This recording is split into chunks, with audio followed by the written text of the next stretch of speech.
It's 8 after 7, and on the line with us is the president of Castleton University, David Wolk. Good morning, sir. How you doing?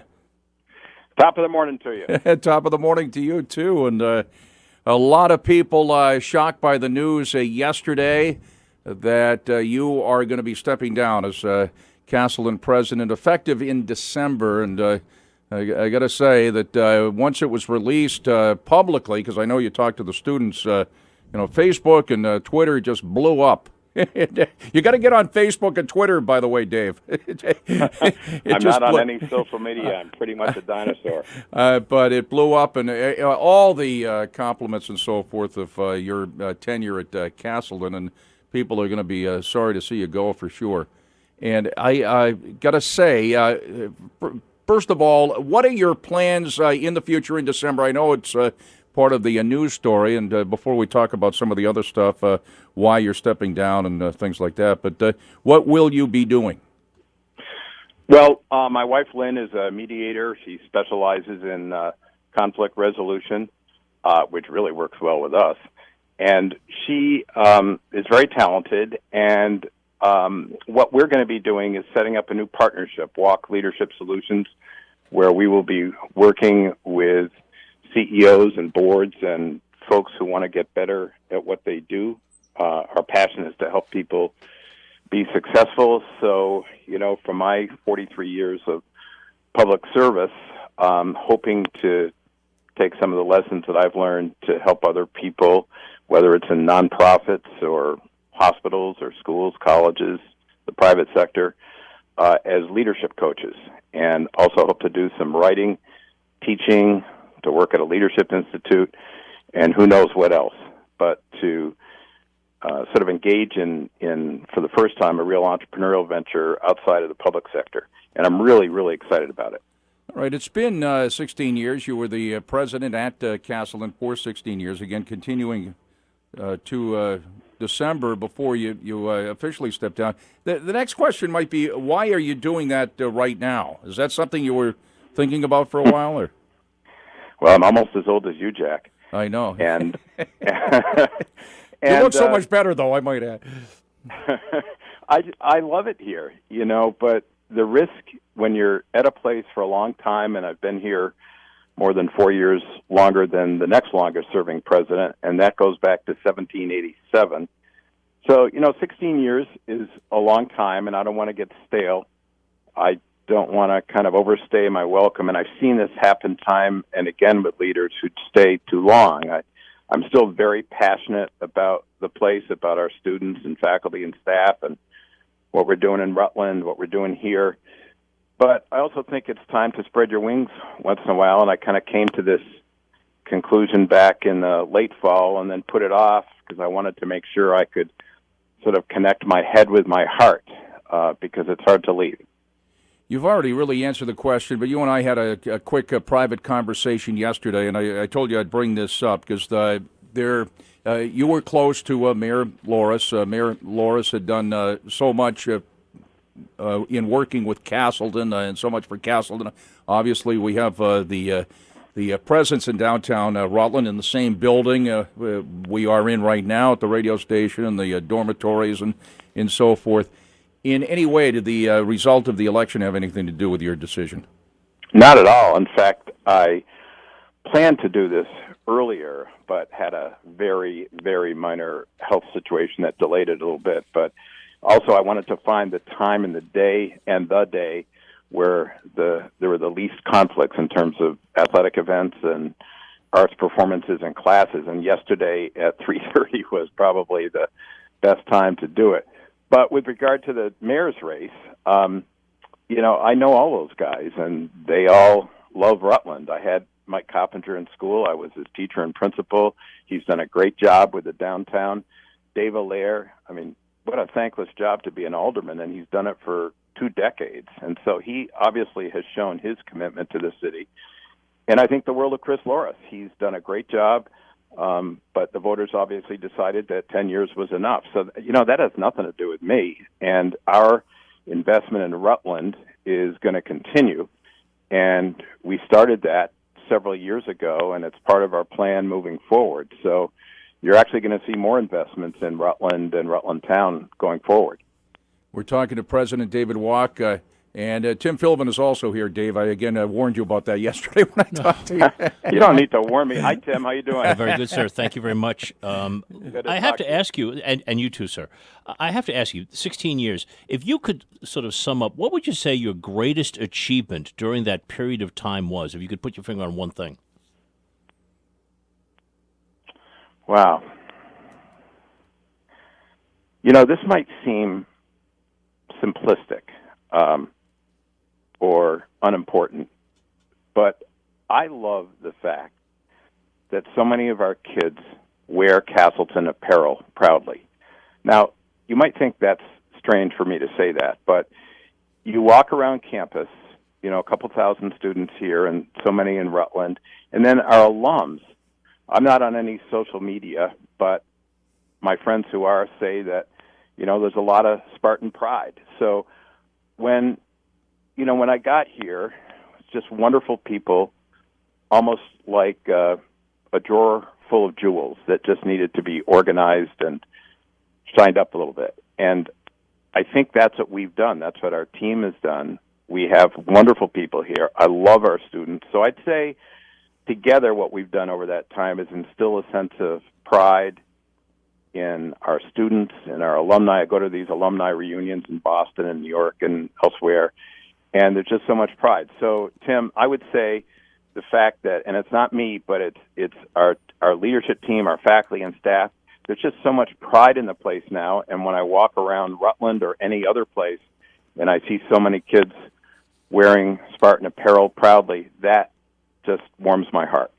Of course, the going from Castleton State College to Castleton University, that a couple of years ago, we're talking to President David Wolk, stepping down as Castleton University president in December. And I've been to 1,000 of your, where you have spoken and so forth, David, various groups, and you bring it up all the time about the students that are also are in the athletic programs and the grades of the students that play sports. They're higher on average than the students in the student population in general, and it kind of how important it is that the two work together. I mean, since you've been at Castleton, and I would call this at least on to add on it to your achievements, you have brought on football.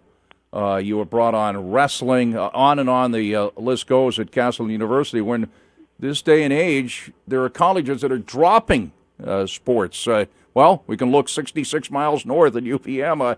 How do you do it? You brought in sports, probably told not to do it, it won't work and all that, other sports, and here you are, and that's a big part of the really what goes on at Castleton as well.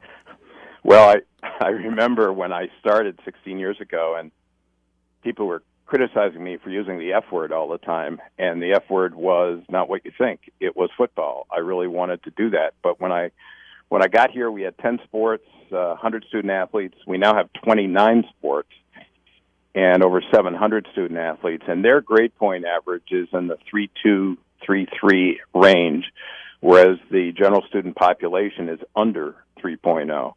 And you guys know the reason, and you know, whether someone's engaged in music or theater or just committed to something, that the discipline, which is so important for all of us, the time management, the commitment, the idea that you got to think outside yourself and think about other people, that's what sports helps you with, and it gives you so many life lessons, and your grades improve, and you're involved in the community. You're expected to have meaningful community service. So all of that together is a recipe for success. I mean, it was in the schools that I worked in, and certainly it's a recipe for success here. And it's pretty simple, whether it's athletics or the arts or service learning, community involvement. It's all wrapped up in helping young people to become good citizens. President Wolk, I've got to ask, there's been obviously... Hey, Tim, you call me Dave, please. Well, we've known each other forever. I know, but I've never called you president anything, so I might as well start now. The world of education has changed, and in national news we are seeing a lot of people talking about excessive student loans, the cost of education, shifting maybe away from some of the universities to more community-based colleges where it would be cost less to get a higher education.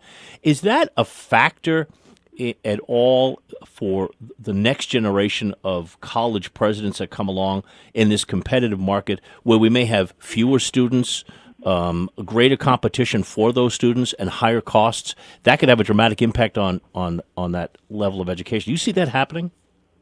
Well, you're absolutely right.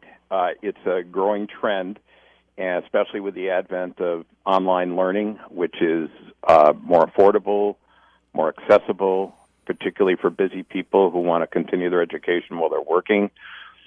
We see nationally more and more students heading towards community colleges. So a couple of responses, Tim. One is that this year we froze our tuition, both in-state, out-of-state, undergraduate, and graduate. We were the only college or university in Vermont, public or private, to do it. We did it because we wanted to just put the brakes on, and our trustees wanted us to put the brakes on the increase in tuition. At the same time, we've increased our scholarships. You know, when I got to the school, we gave out probably $40,000 or so in institutional aid beyond federal and state aid. Then about 3 or 4 years ago, it was $1.5 million. Last year, it was $3.5 million, and this year it's $4.3 million, just in merit and need-based aid to students. So where does that stop? I think a lot. You've got as you pointed out, a declining demographic, particularly in the Northeast, not so much in the Sun Belt, but definitely in the Northeast.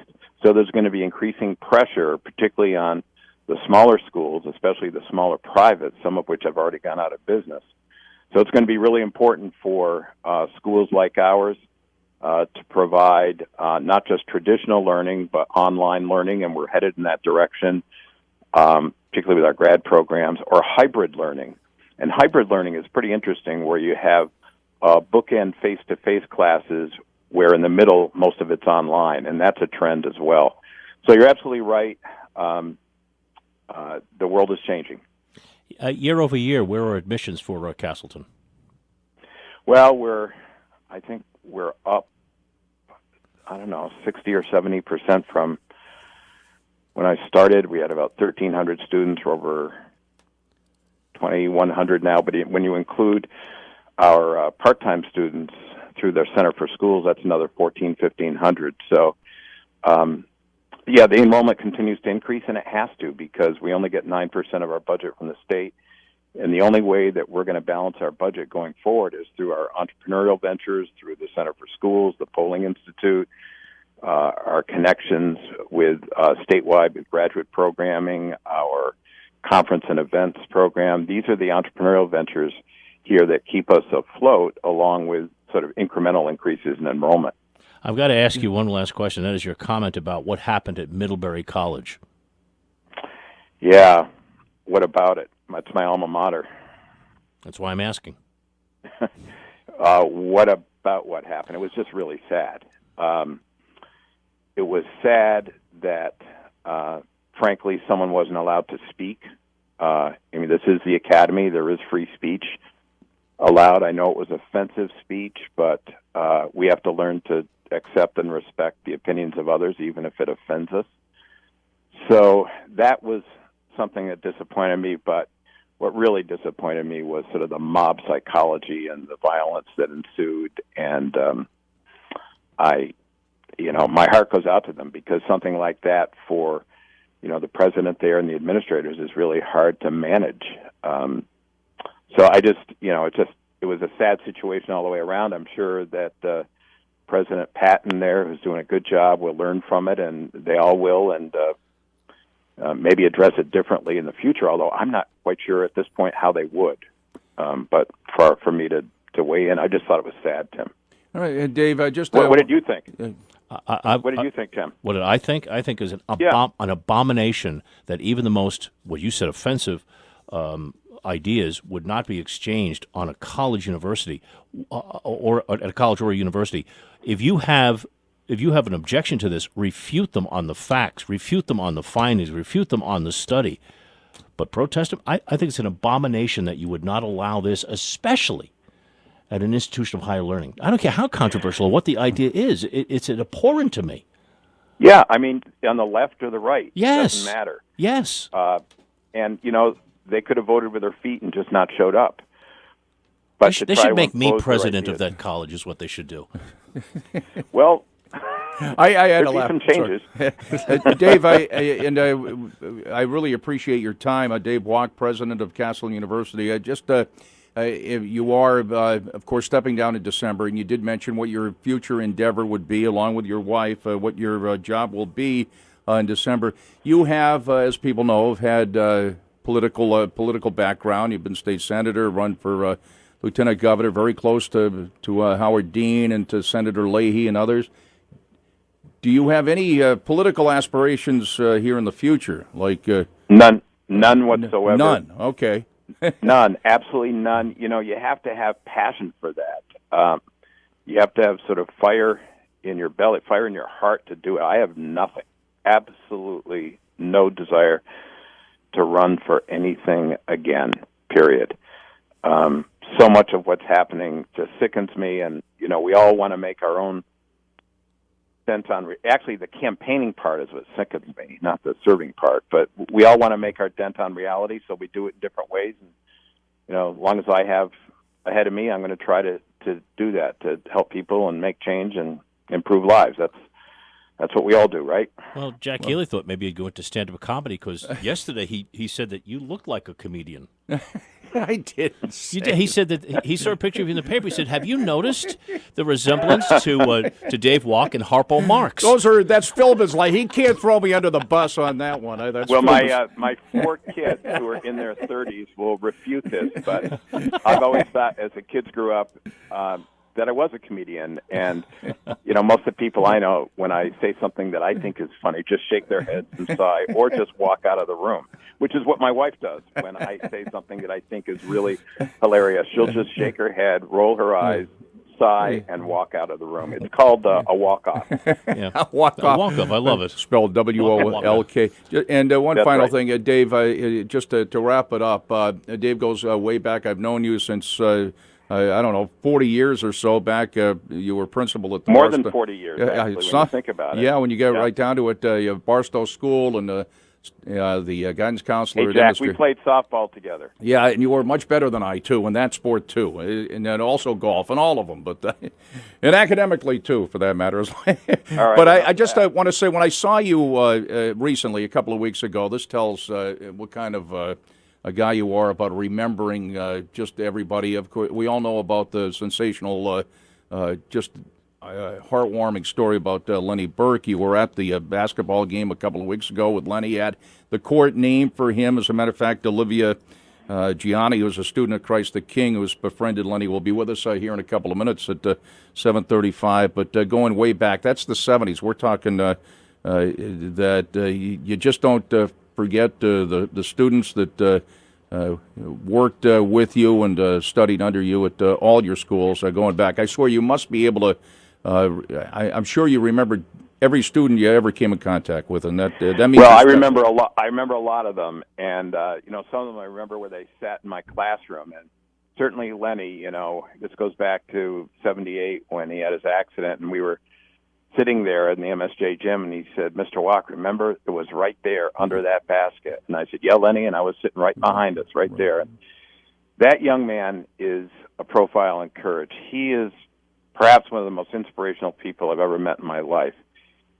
He has some challenges ahead of him, but that guy is just full of life, full of love, full of compassion for other people, still so smart. And he's got really amazing long-term memory. And, yeah, we've done some things together, and his mother, Emmy, is such a sweetheart and dedicated to Lenny since I was there the day of that accident. I remember calling my dad right away, and he met them up at the hospital. And his siblings are incredible. Kathy and Michael and Kevin, they have been so attentive to him. That family is such an inspiration. It's just amazing. Yeah, it sure is. And we're going to be talking to Olivia and talking more about that family in a couple of minutes. But again, you were there with Lenny. He's quite a character.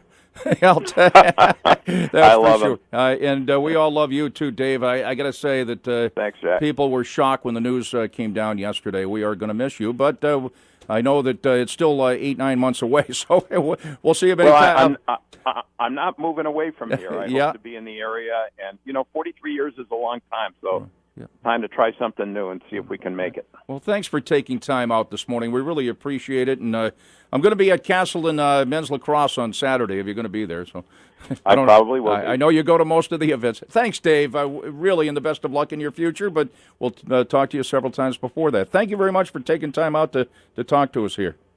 Thanks, Jack. Yeah, Thanks, Tim. Good to talk to you. Have a nice day. All right, President David Wolk stepping down in December, and our thanks to Dave for taking time out to talk to us here this morning.